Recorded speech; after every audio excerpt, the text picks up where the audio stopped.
नमस्कार. लीड महाराष्ट्र या बातमीपत्रात आपले स्वागत आहे. बेडगचे ज्येष्ठ नेते, पंचायत समितीचे माजी सभापती संभाजीराव आबा पाटील यांच्या वाढदिवसानिमित्त धडाडीचे पंचायत समिती विद्यमान सदस्य विष्णुपंत आनंदा पाटील यांनी लक्ष्मीनगर खाडेवस्ती शाळा बेडग येथे सर्व विद्यार्थ्यांना वही व पेनचे वाटप केले.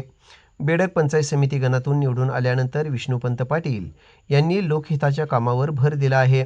याचाच एक भाग म्हणून बेडगचे ज्येष्ठ नेते संभाजीराव आबा पाटील यांच्या वाढदिवसानिमित्त काल त्यांनी लक्ष्मीनगर खाडीवस्ती बेडग येथे जिल्हा परिषद शाळेमध्ये सर्व विद्यार्थ्यांना वही व पेन वाटप केले. या कार्यक्रमाला बेडगचे लोकनियुक्त सरपंच माननीय उमेशभाऊ पाटील, माजी डेप्युटी सरपंच संभाजी नागरगोजे, माजी चेअरमन शशिकांत नलवडे, माजी ग्रामपंचायत सदस्य सिद्धेश्वर पाटील, धोंडीराम कनसे, माजी चेअरमन बंडू नागरगोजे, रवींद्र पाटील, विजय पाटील, सुनील पाटील, रामचंद्र खाडे, माजी उपसरपंच विनायक कोमासे, एकनाथ खाडे, सूरज खाडे, सुरेशभाऊ पाटील तसेच शाळा व्यवस्थापन समितीचे अध्यक्ष वैभव खाडे व अन्य मान्यवर उपस्थित होते.